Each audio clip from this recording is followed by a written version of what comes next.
We're going to be in Psalms 74 tonight. This psalm is an interesting one, just by the simple fact of what's actually taking place and actually trying to determine what is taking place. It's attributed another psalm. It says a contemplation of Asaph. Now, there's several things with this one. Depending on the time, it talks about several different things, and it's kind of hard to pinpoint a time of when this psalm actually took place. And actually, is it the Asaph that we've done some other psalms? It could be that it's not. It could be some descendants of his. It's usually attributed, everything that I can find out about this psalm, it's contributed to maybe 3 different occasions, and it's hard to pinpoint which one it is. There's a lot of division on which time it is. Many seem to think it's the time when Nebuchadnezzar come into Jerusalem and overtook Jerusalem and brought most of Israel into captivity in that later period. Some thinks it could be some different times of some different events that took place where they were invaded.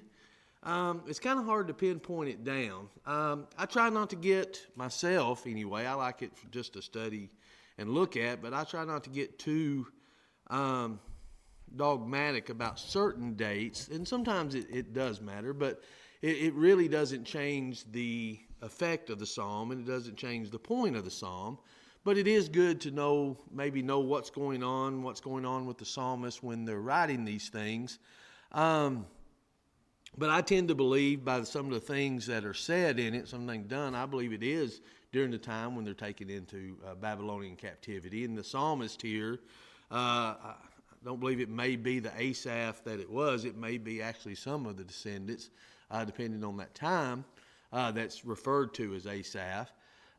Just simply because of some of the things that he's talking about, the psalmist is talking about, and it's this little remnant, this little small part of some of these that were left that actually wasn't brought into captivity, and what this psalmist is feeling because of that, maybe abandoned by God, kind of rejected, that God's not watching out for them now because of everything that's happened. And it's just some interesting things, I think, that we can make some application to our own lives. But let's read a few verses and talk about them this evening. He says, "O God, why have you cast us off forever? Why does your anger smoke against the sheep of your pasture? Remember your congregation, which you have purchased of old, the tribe of your inheritance, which you have redeemed, this Mount Zion, where you have dwelt." Notice what he says here in the beginning. "Oh God, why have you cast us off forever?" Now, did God cast them off? This is why I kind of think, when you think about the captivity of them brought into Babylon, is when you start looking at what's taking place, this psalmist here that is writing this, God's not cast them off. God's still with his people, but is he with them in Jerusalem? Where are they at now? In Babylon, if this is the time. He's with them. He's already instructed them what's going to take place during that time in Babylon. He's instructed them of the events that would take place, how they would live their lives, and when they would come back. He's with them in a sense. There's some things in which they're paying for. There's some consequences of their actions, of things that they did. They're being disciplined, but God is with them and telling them, but what about, it's this system of a kingdom, this system of a monarchy that they had within Jerusalem. It's no longer. It's not going to be a part of that anymore. And it never was intended to be that. But the psalmist here is feeling like, okay, God, why have you rejected us? Why have you cast us off? And why are you letting this happen? It's not that God has cast them off, God is fulfilling his plan. He's going through with his plan, and his plan wasn't that earthly kingdom. His plan wasn't that monarchy of them serving as they were. That's going to be gone. And this is just part of that. But nevertheless, the feeling is still there. He says here, God, why have you cast us off forever? And I like how he says, why have you cast us off forever? It's given that sense of finality of what's took place. It was this. That's why I believe it's during the time of Nebuchadnezzar when they come and done that, just because of this finality of how devastating it was and what that must have looked like and what that must have felt like and what they must have seen during that. That had to be what it looked like. That had to be what they were experiencing at that time. Why does your anger smote against us, he says, the sheep of your pasture? So as he's seeing all this, now he goes in and he says, remember your congregation which you have purchased of old, the tribe of your inheritance. The only thing really for that psalmist at the time is, okay, here's what I'm seeing. Here's the devastation that I'm seeing. Here's the trial that I'm facing. All I can do now is go back to what I remember how God was to us, that relationship that was there. And I think we can relate to this. When we get into a situation to where we disobey God, there's consequences for disobeying God. When God chastises us for disobeying him, then we can see that difference of, okay, this is how it used to be. This is how when I had that relationship with God, when that relationship was what it should be, now I'm seeing how it's not. And you can really see the difference. You can see what that's amounted to. You can see where it's gone to now. And it had to be pretty devastating. So I think all the psalmist has here is just seeing what God, what that relationship used to be like to them. But it wasn't, and I think what he's failing to understand and what it wasn't about the relationship that God had with them. They were turning it into something that he didn't want it to be to start with. It was turning into a system that he didn't want it to be to begin with. And as he's going through this, it's not like God said, okay, plan B didn't work, or plan A didn't work, let's go to plan B. There's always just been plan A. But in their minds, during this process of God setting up everything that he needs to set up, they're still trying to be, or now this remnant that was left especially, it had got so conceited and idol worship to where they even had things within the temple itself. They got to a point to where God wasn't a part of it like he wanted to be a part of it. It was almost like it's on their terms instead of his terms. And it wasn't going to be that to begin with. But then now he's wondering, well, how did this go wrong? And I think it's a legitimate feeling. It's a legitimate process. But sometimes that has to happen for God to show this is what I intend for it to be. Not what you think it should be. Not what you've turned it into being. But this is what it should be. And I think it's interesting how God is still doing that with the captives that's in Babylon. He's still showing them, okay, here's where you're at. Here's what's going to happen. Here's how you get through that. Here's how I'm going to continue my plan. But you do still have some that was still, well, Jerusalem was it. It ought to have been this. It ought to have been this way when God is showing them that it's not. Any thoughts about this? This is kind of interesting. Like I say, there's a lot of different ways you can go with this. But really, I think the psalm is coming to, you've got someone taking a hard look at where it is now in relationship with God, and it's hard to see. I think we can stand back from their perspective, and we have our theology, like you say, God never really took them. It would be like if someone came to this building with a tank or with a giant wrecking ball, and we all walked in here and saw that table split in half, or that pulpit torn to smithereens. We could say all day long about theology, but we know it's just a building, whatever. But it would affect you. It would affect us. That in the minute, Mm-hmm. it would be that feeling of, we thought we were doing it right. Why would God let this happen? Even with all of our theology of, we know that good things don't always work out. I feel for them in this situation, just kind of wringing their hands on how could this have ever Yeah. And I tell you, I'll be honest with you. I always looked at them from the prospect of those that were in Babylon captivity. I never looked at it from the perspective of the some that were that were left, that were not. And I think this is what this psalm is with those individuals that were left and what was taking place and what they were seeing and not understanding why. Not saying that this psalmist wasn't faithful to God. I think there were some that was left that wasn't, and they were turning things into what it shouldn't be to begin with. But they, God's not forsook them. It's just God is showing them, okay, it's not about this. Just like Titus was saying, if it come in and destroyed this building, and that's what he's going to go in and describe,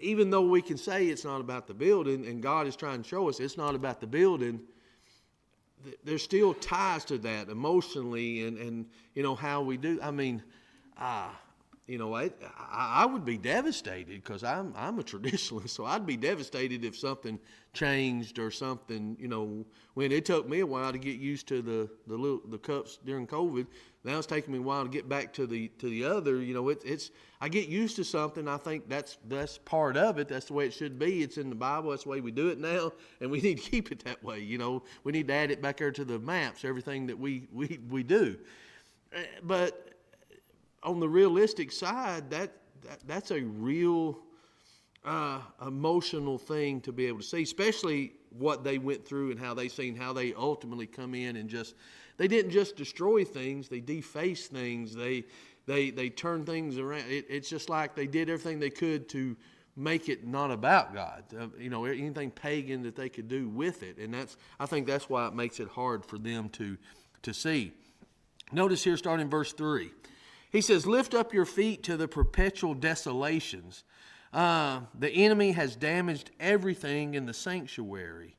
Your enemies roar in the midst of your meeting place. They set up their banners for signs. They seem like men who lift up axes among the thick trees, and now they break down their carved work all at once with axes and hammers. They have set fire to your sanctuary. They have defiled the dwelling place of your name to the ground. They said in their hearts, let us destroy them altogether. They have burned up all the meeting places of God in the land. They were like lumberjacks coming in, cutting everything down, like stripping down a forest. And if you think about how it was made and all the things that were in there and what they were doing, I think some of it they're probably in there after the gold. And trying to get to the gold that was there, but destroying other things too. Can you imagine watching that? Can you imagine being a part of that and just seeing? And I like how he says here, this perpetual desolation. It's something that when he's seeing it, he's realizing there's no coming back from this. You know, this is done in such a way that it's very obvious. But I look at this on the other side too. I think that was part of what God wanted them to see and experience. I think there had to be this breakaway from this system. And then, of course, they got back to that. We've seen that even in Jesus' time of how they looked at things. But I think that because when God does something, He leaves no doubt of how He's doing it. And I think that's what He did when He had the enemy come in and take them there, and in the way in which they did it. And I think this psalmist is seeing that. He's experiencing that to the fact of there's no coming back from this. And God, I think he needed to get that across. That system of the kingdom that they're attaching themselves to, and what they have made it is not what He intended. And He was making sure that was going to be gone. But just to see them come in and just tear down everything and to a disgrace level, it had to be very devastating for them. And that's how I think the psalmist here is describing it. And I like how he says here, lift up your feet to this. And in other words, why are you going to sit back and let this happen? You know, you ought to be doing something. You're able to do something. And this isn't a This isn't from a standpoint of someone who doesn't believe. I don't believe this is someone who's just rebellious against God. I think it's someone who believes that God could do something, that this is horrible, but just not understanding why God's not doing it. But I think even to the level of, why are you not only allowing it, it seems like you're attacking us here. You forsook us here. You've left us alone, like you just left us high and dry on this. And in some, I don't know if I can explain this, how I'm thinking in my mind. I think at some level, that's what God was showing them. God wasn't there with them, as it were, in what they're holding dear to.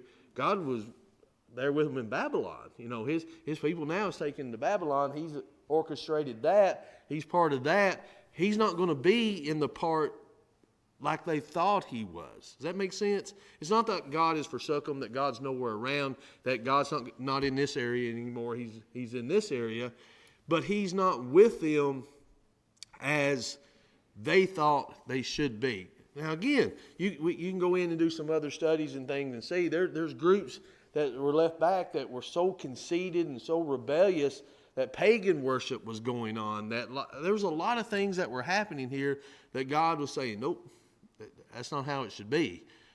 I'm not a part of that because you're not a part of who I am. I'm a part of this over here. I'm still taking care of my people. They're in captivity, but I'm still taking care of my people. But what you're seeing is something that he's trying to get them to turn loose of. Where do we get, Brian? Verse 9, okay. He says, we do not see our signs. There is no longer any prophet, nor is there any among us who know how long. Now I was surprised with this too. There's a lot of discussion on what he means by this. There's no prophet. Is this during that celestial time when God providentially silenced them? Did it mean there was nobody that was speaking for God anywhere? I don't believe that's what he's meaning here. And I think this kind of helps set up the time too, because if he's talking about, what do you have? You have Daniel and Ezekiel that's in Babylon. You've got, if this is, depending on which time it is, you've got Jeremiah that was forcefully taken to Egypt. So in that essence, you don't have anybody that's speaking for God in that sense. So I think to say there's no longer any prophet there, that would be a true statement. And I kind of lean more that's what he's talking about here. There's nobody left that's speaking for God. You don't have any prophet left. And again, I think that's by design of God. You've got these things taking place. You've got God's word being taught in the way in which he wants it taught, where he's wanting it taught at that moment. And I think that's what they're seeing here. Any thoughts about that? Has anybody done any studies on that? Again, there's a lot of this psalm has been a little difficult for me because I can't pinpoint exactly. Some things change my mind as I go through the psalm. I think to truly understand it in one particular way, you have to say, okay, here's where I think it is, here's when I think it is, and this is why. And I think I'm there. I may not be exactly 100%, but the things in which he says here tend to lead me to believe that that's when this time was, during Nebuchadnezzar, when they come in and destroyed and then took them to captivity. He says, nor is there any among us who know how long. Here's where you start seeing where they're really struggling. Is they start asking the question that we all ask when we go through a trial: how long? How long is this going to last? What he's seeing is this is something that's perpetual. This is something that looks forever. But what I want to know is how long? How long is this going to happen? He says, among us, who knows how long? They don't have anybody. He's saying there's not a prophet here left now that's going to say, okay, this is what you're going to do. God's already told them, if it's during that time of Babylon, he's already told them how long they're going to be in Babylon. See, that's the difference. You've got a group here that's not in Babylon. It's almost like, to me, there's two separate situations going on. You've got the ones in Babylon. God told them, okay, here's what you do. Here's how you live. Here's how you interact. Here's how you get through it with this time, and then I'll bring you back. Then you got the group this other small group that's still holding on and thinking, okay, where did God go in this? How long is this? Why is this happening now? How long is this going to go? And it's going to keep going, because it's not going to be like they think it should be. So the trial, they're holding on to something, and that makes the trial worse. We could put this in modern day terms. What makes a lot of our trials worse is that we still hold on to a belief. We still hold on to something that we have skewed from the way that God says it should be. And we're holding on to that, and it's not working out like we think it should. And it makes it harder on us because we keep trying to hold on to it that way, when it may not be that way. And we've took it to do something different than what God said, so it makes that trial harder. And that's what I think they're going through here. They're saying, how long is this going to be? We don't have anybody that's speaking for God that's going to tell us how long it's going to be. But the thing is, God had told them how long it was going to be when it comes to the captivity itself. But they're wanting to know in these terms here. He says, "O God, how long will the adversary reproach? Will the enemy blaspheme your name forever? Why do you withdraw your hand, even your right hand? Take it out of your bosom and destroy them." They're saying, God, I know you're able to do it. I know you're able to make this right in their eyes, is what they're thinking. And I mean, think about it. What is it that you think exactly that they're wanting God to do? Stop the persecution. Yeah, stop the persecution. Okay. How do they think he's going to do that? Has God stopped the persecution? I mean, I don't know. I guess if I'd look at it different. We've got the benefit of knowing what God's doing. We've got the benefit of seeing how it turned out. We don't have the benefit of being the one carried off in the captivity, or the ones that's remnant here, of going through that moment. So, I think as I read this, I'm thinking, if you would just listen and follow God, God's told you how to get through this. But they're going through the moment and thinking, this is horrible. We're Christians. God, you're able to do that. If you just reach out your hand and smite them, it'd be all over. Are they wanting to say, okay, God, you go ahead and destroy it. We're going to build it back right now. Everything's going to be right back like it was. Well, it can't be right back like it was. God didn't want it to be like it was. But yet, they can't see it any farther. To me, it's no different than how the disciples seen things as Jesus was describing things to them. Especially there in Matthew 23, when he was just, they're going around showing him everything. He said, one stone won't be unturned till, they're thinking, okay, that must be the end of time then. So tell us when it's going to be. If this going to be destroyed, then that means everything's over with. I think that mindset was still throughout. And I think if we're not careful, sometimes we can get in the same mindset and think something is persecution to us, something is hard on us because we've made it that way, because we refuse to give in fully to what God wants us to do, and we're really fighting against it. And we think it's persecution, but it's actually us just fighting against God of what He truly wants us to do. But here they're thinking, and I was asking myself when I was studying this, okay, they know God can do it. What exactly does that mean? What exactly are they asking for? What are they wanting to do? I think it has more to do with getting things back like they thought it should be, instead of, I don't think at some level they think the persecution and all that is because they disobeyed God. I don't think they think that. I think it's just that, okay, they're attacking you, God, you got to do something about it, when it's God orchestrating it because of their disobedience to Him. And I think that's what's hard to reconcile. And I think that same thing could be today. Any thoughts? I think it would be easy for you. I think it'd be easy for you to start hurting your kids. As soon as people came in and started hurting your kids, killing your sons, kind of your daughters, taking them away to be slaves, that would be about the point that I'd go, God, how could you let this happen to us? Oh, yeah. And don't get me wrong, I still couldn't imagine seeing, because again, if you still think you're doing right, you still think that and I think even this psalmist was faithful. I think they were trying to do and still struggling with everything that happened, but to see that has to be just, And that's how I heard someone say, and I forgot where I read that's how you really know you're going through a trial, when you start asking how long. That's when you know you're truly facing something, because it's easy to say, okay, I see at this point it's going to be over. Well, is it really a trial then when you really know it's going to be over? You can pretty well get through it if you know it's going to be over. But if you don't know when, that can be a pretty big trial. Judy? To me, a lot of this is what we're kind of living through right now with all of the blaspheming and people trying to take God out of everything, that they're doing this, our leadership, our world leadership, and how they are and how they act and what they want, that we're trying to blame God, why are you letting this happen, when in all reality it may be God. Because he says he's going to be in charge and he rules all the world. Maybe he's doing all this to make us all pay attention to, yes, he is God. And, you know, the Jews are still in that position where we're God's chosen people. Nothing's going to happen to us regardless of what we do. They're sitting in the middle of watching all this and going, hey, God, hey, we're starting to worry here a little bit.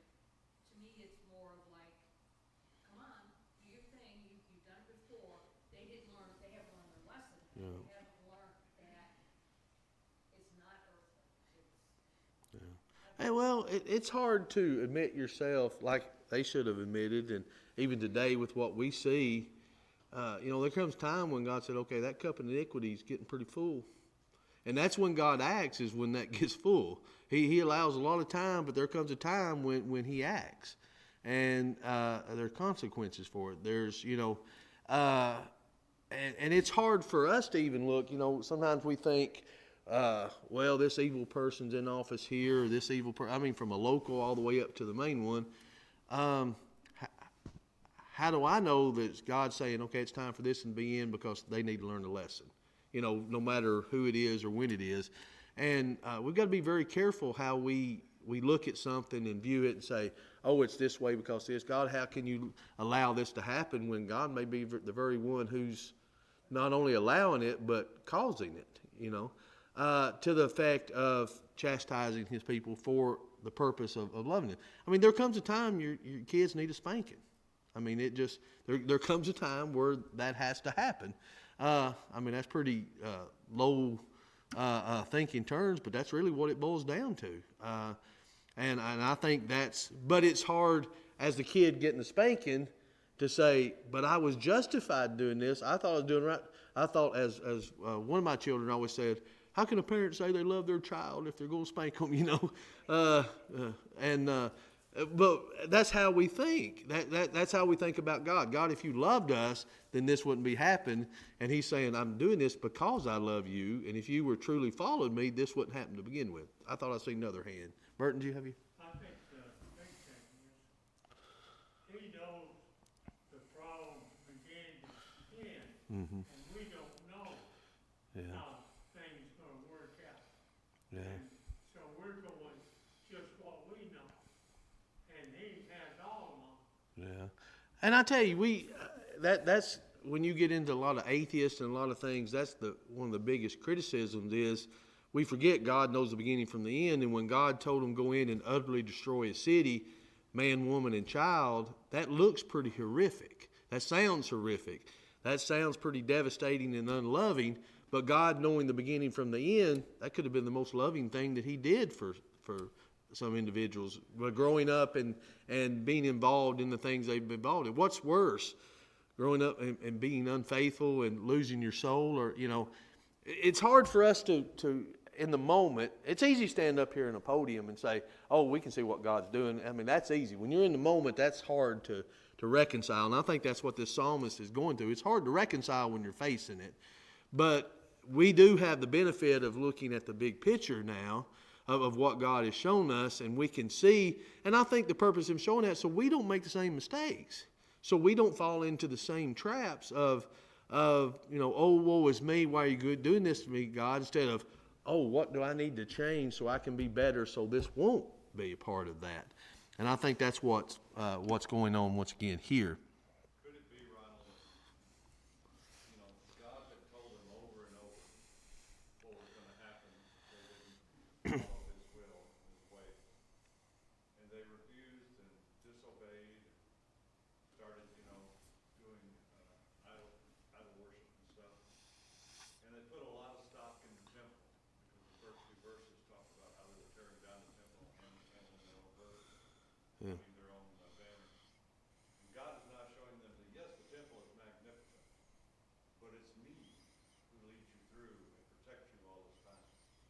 And it's not that you put all the stock in the temple and it's magnificent. You need to be putting your desire and will in me. And if you follow me, I will protect you. And it's like, this is what life is going to be like without me. Yeah. Well, the whole purpose, why was the whole purpose that they wanted a king to begin with? They wanted to be like everybody else. When God was telling them, but I'm your king. I'm the one who's, and he even told them, what was it? Is it 1 Samuel 8 or 2 Samuel 8? Where he tells them, here's what a king's going to do to you if you get that. Well, we want them anyway. We want to be like everybody else. You know, it's everything, even taking the land. They didn't drive people out like they, I mean, you can keep tracing it back to disobedience to God, which to them at the time doesn't look like disobedience. It looks like, Saul, when they went in to utterly destroy them, they left back the bet. To them, it looks like, but I'm making sacrifices to you, God, but that's not what he wanted. And you get these little things over and over again till pretty soon they add up. This leads to this, this leads to this, this leads to this. Then you have this. Then you start seeing these things, and it's just like sin always gets an individual. You don't realize you're drifting till you're about to go over the waterfall. You don't realize how far you get till you get there. Then you start wondering, well, how did we get here? And you start focusing on that moment instead of focusing on what got you to that to begin with that you might need to make some changes with. And it's a hard process. I mean, we're human. We're emotional. We have these feelings that can run away with us, and we can get into these traps without realizing it. It doesn't make it hurt any less, but at some point we have to be able to rationalize. Maybe I'm the problem. Maybe I'm the one that's the problem, and maybe I'm the one that needs to change. It wasn't God that's the issue. It's what's happening with me. It says, "For God is my king from old." Notice verse 12. Again, now he's getting in. Okay, I see all of this, and again, all he's got left is to remember what God is to him. He said, "For God is my king from old, working salvation in the midst of the earth. You divided the sea by your strength. You broke the heads of the sea serpents in the water. You broke the heads of the Leviathan in pieces and gave him as food to the people inhabiting the wilderness. You broke open the fountain and the flood. You dried up mighty rivers. The day is yours, the night also is yours. You have prepared the light and the sun." Here you have, and I'll be honest, I struggled with this section. And the more I studied, the more I read different things. I don't know if it got any better for me. But it does seem as you got a couple things going on here. You've got, especially when the Babylonian captivity, you've got the things that they're doing. You've got a lot of mythical stories and things that they've used to hearing that's around the hearing. Then you've got actually what took place with some mystical language with it. Everything that I read and everything I could study, it seemed like they're talking about when God brought them out of Egypt. And when they crossed over the Red Sea and what happened when the Egyptian army followed them and how God drowned them in the sea, with a sense of a little bit of poetry and a little mythology mixed in about, because that's how mythology worked then, about anytime they conquered anything, it's conquering that sea monster. Now, whether it is or not, I don't know. What he's basically, I think, trying to say here, here's what you did for us. Here's how you took care of us. Here's how you were our strength and the things that you were able to destroy. It's almost like he's saying, okay, I've had my little say on why are you letting this happen. I've had my little pity party with what I'm seeing around me of everything that's took place. But I'm choosing to remember who you are and what you did for us. It's almost like he's having a realization, here's everything you did for us, and here's how we return the favor. And that's pretty sorry on our part. That you did all of this, you took care of all this, you were our strength, and now this is what it's come to. And I think that's what he's kind of reflecting on here. Has anybody studied anything else on this or think anything else on that? Pretty clear as mud, Jimmy, isn't it? Okay, good. Says, where'd I get to? You have prepared the light, verse 16. The day is yours, the night also is yours. You have prepared the light and the sun. You have set all the borders of the earth. You have made summer and winter. Remember this, that the enemy has reproached, O Lord, and that a foolish people has blasphemed your name. O do not deliver the life of your turtle dove to the wild beast. Do not forget the life of your poor forever. Have respect to the covenant. For the dark places of the earth are full of the haunts of cruelty. Oh, do not let the oppressed return to shame. Let the poor and needy praise your name. So he's realizing here, okay, you've delivered the people over to Babylon. You've delivered over to the enemy. You've done this. You're all powerful. Just, it's like he's saying, just hold on to them. Don't let them return the same way that they were. You know, when all this is said and done, hopefully you're going to learn something from it. Hopefully something's going to take place. And, I think sometimes if we put it in modern day things today, when we go through trials, when we go through struggles, when we see something devastating and we can't understand why, we can't bring ourselves to understand why, we can't figure out why and how long it's going to be, at some point all we can do is, God, I know this is who you are. I know this is what you've done. And I'm going to trust in that. I don't understand any. I think the psalmist here is saying, I don't understand any of this. All I can do is, I know what you've done. I know what I'm seeing. I can only trust what you're going to do. And I think there's times in our life that's all we can do. Because we don't know. We don't know how it's going to turn out. We don't know what it's going to be when these things happen. Where did we get to, Brian? I looked up. Verse 22? Yeah, 22. Arise, O God, plead your own cause. Remember how the foolish man reproaches you daily. Do not forget the voice of your enemies, the tumult of those who rise up against you increases continually. I think he's saying here, I can't do anything about it. I know you can. Don't forget what's going on. Don't forget what the enemy's doing. I think here there's still not a realization of, yeah, the enemy is attacking. It's not that God doesn't know it's happening. It's just that God is taking care of it, and this is part of what does need to happen. You know, God raises up some pretty evil people to do his bidding to accomplish what he needs to. And I think that's what we see that's happening here. Like I say, this is, to me, a little bit of a complicated psalm. I think you can narrow it down to some pretty simple things of the application to it. But it's basically, if it's not going how God wants it to, God is going to make a change. Or God is going to make sure his plan is achieved, and it may be a pretty devastating change to us. Any final thoughts about this?